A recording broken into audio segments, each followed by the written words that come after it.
Jesus ia passando por todas as cidades e povoados, ensinando nas sinagogas, pregando as boas novas do reino e curando todas as enfermidades e doenças. Ao ver as multidões, teve compaixão delas, porque estavam aflitas e desamparadas como ovelhas sem pastor. Então disse aos seus discípulos: a colheita é grande, mas os trabalhadores são poucos.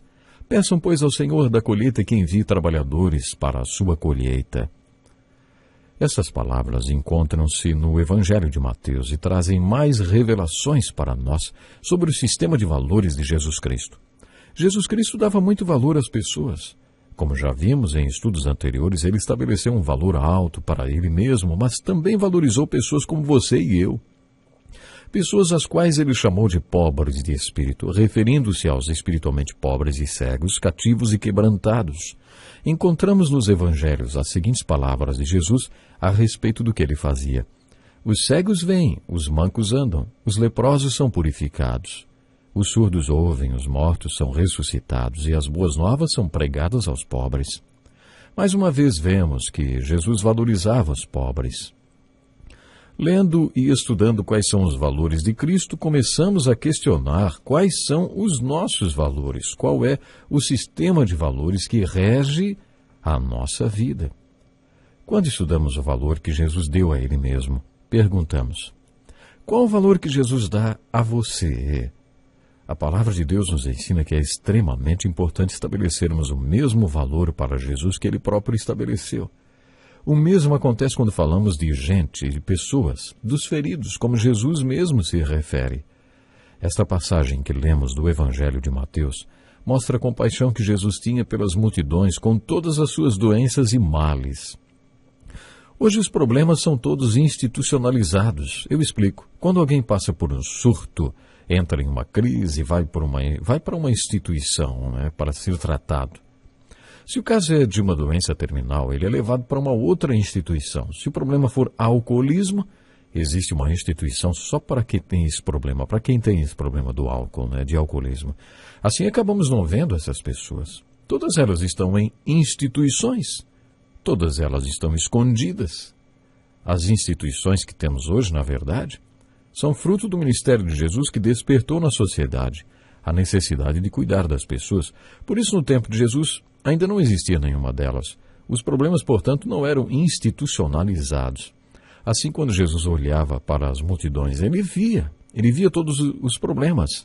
Esses problemas estavam logo ali, bem na frente dele, no meio do povo, às margens do mar da Galileia, nos montes, ou onde quer que fossem. E ao olhar para essas pessoas, Jesus se enchia de compaixão. As palavras usadas no original grego para falar da compaixão que Jesus sentia sugere que ele, ao se comover, chorava em prantos por causa da multidão. Além de ter estabelecido um valor alto para as multidões, Jesus também queria ser parte da solução para os problemas que cada um tinha. Por isso, cada vez que se encontrava com as multidões, além de fazer algo, ele também desafiava os seus discípulos a demonstrarem que a multidão dos feridos tinha o mesmo valor para eles também. Jesus queria que eles confessassem esse valor. Os versículos 1 e 2 do capítulo 5 de Mateus apresentam o contexto no qual o Sermão da Montanha foi dito. Vendo as multidões, Jesus subiu ao monte e se assentou. Seus discípulos aproximaram-se dele e ele começou a ensiná-los, dizendo... No Evangelho de Marcos, capítulo 3, a gente lê assim: Jesus retirou-se com seus discípulos para o mar, e uma grande multidão vinda da Galiléia o seguia. E Jesus subiu a um monte e chamou a si aqueles que ele quis. Jesus chamou os discípulos para se juntarem a ele no alto da montanha. E quando Jesus abriu a sua boca e passou a ensinar-lhes, ele queria que seus apóstolos aprendessem a confessar o mesmo valor que ele dava aos feridos que estavam lá embaixo, no sopé da montanha. Observe nos evangelhos, por exemplo, no Evangelho de Mateus, que Jesus via as multidões e se enchia de compaixão por elas. Ele tentava desafiar seus discípulos a confessarem que os feridos tinham para eles o mesmo valor que tinham para Jesus. Em Mateus capítulo 9, Jesus viu as multidões e sentiu compaixão por elas, porque estavam perdidas como ovelhas que não têm pastor. E nesta ocasião, Jesus desafiou seus discípulos dizendo assim: a colheita é grande, mas os trabalhadores são poucos. Peçam, pois, ao Senhor da colheita que envie trabalhadores para a sua colheita. Nos capítulos 14 e 15 do Evangelho de Mateus, Jesus viu as multidões outra vez e dessa vez alimentou 4 ou 5 mil famílias famintas. Um grande teólogo diz que esse milagre de Jesus, quando alimentou 4 ou 5 mil famílias, relatado nos Evangelhos, é muito mais do que a história de um milagre. Na verdade, também é a parábola da visão missionária de Jesus. Jesus viu naquela multidão um mundo inteiro necessitado, um mundo ferido. Por isso ele colocou os discípulos, os apóstolos, entre ele e a multidão e sua dor, e passou sua provisão para as multidões através das mãos dos discípulos. Segundo o missionário, esta é uma parábola da visão missionária de Jesus, qual seja, ele alimentando o mundo ferido com o pão vivo através da igreja. Várias passagens da Bíblia mostram o alto valor que Jesus dava aos feridos desse mundo. Mas existia algo mais a ser observado. Muitas outras passagens dos evangelhos mostram que Jesus deu muito valor, não só às multidões, mas também aos indivíduos feridos. No capítulo 20 de Mateus temos vários desses exemplos. Lemos sobre 2 cegos sentados no caminho, que ouviram Jesus passar e gritaram: Senhor, filho de Davi, tem misericórdia de nós. Jesus parou e lhes perguntou: O que vocês querem que eu lhes faça? E eles responderam: Senhor, queremos que se abram os nossos olhos. Jesus, movido por sua compaixão, tocou nos olhos deles e, imediatamente, eles passaram a enxergar e a segui-lo.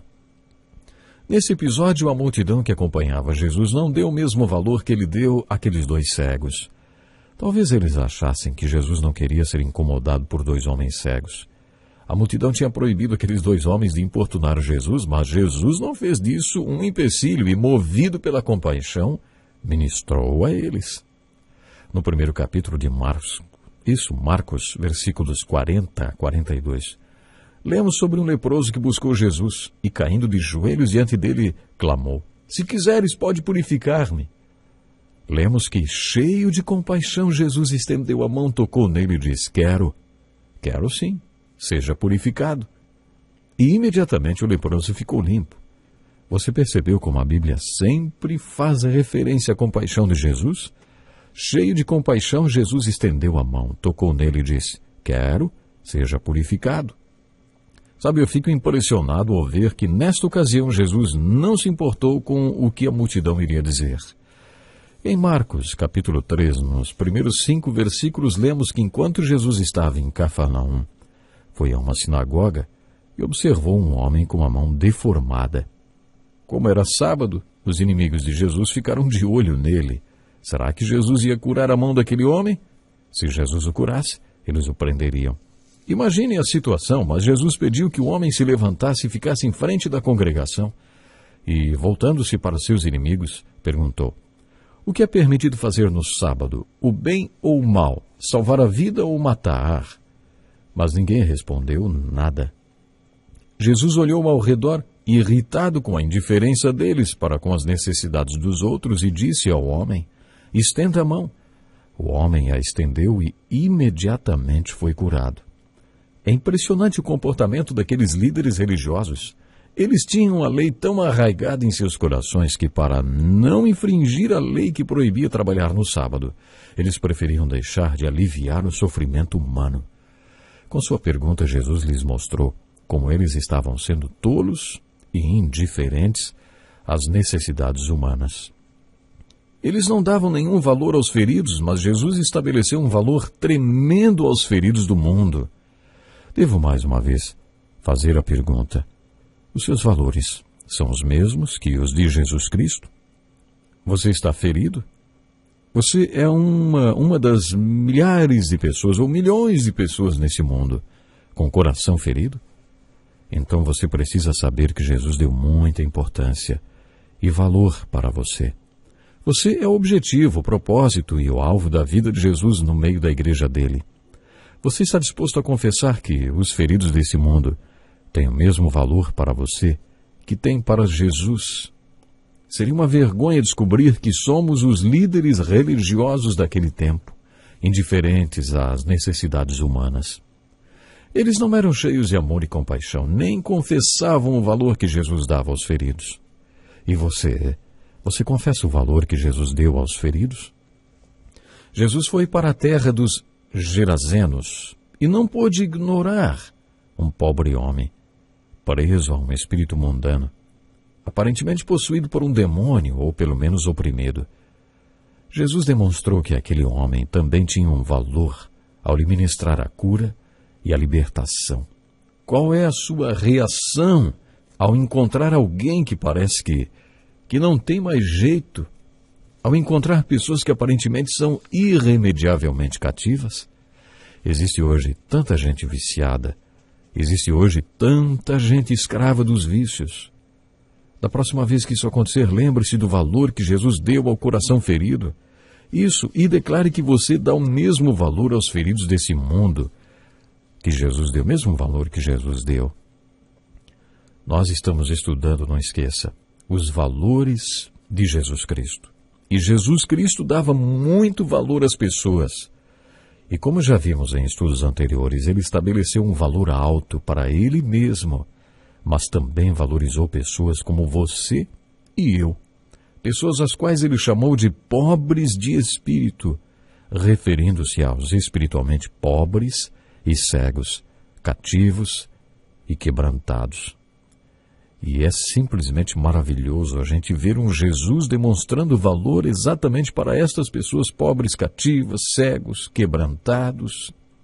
E como é bom encontrarmos no Evangelho as palavras de Jesus a respeito do que ele fazia quando diz: os cegos veem, os mancos andam, os leprosos são purificados, os surdos ouvem, os mortos são ressuscitados e as boas novas são pregadas aos pobres.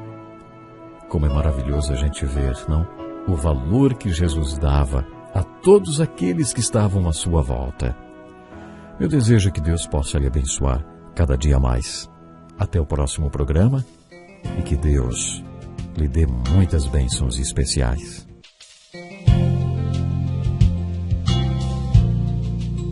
Este é um estudo escrito pelo Dr. Dick Woodward, na voz do pastor Edson Bruno. Até o nosso próximo encontro com a palavra.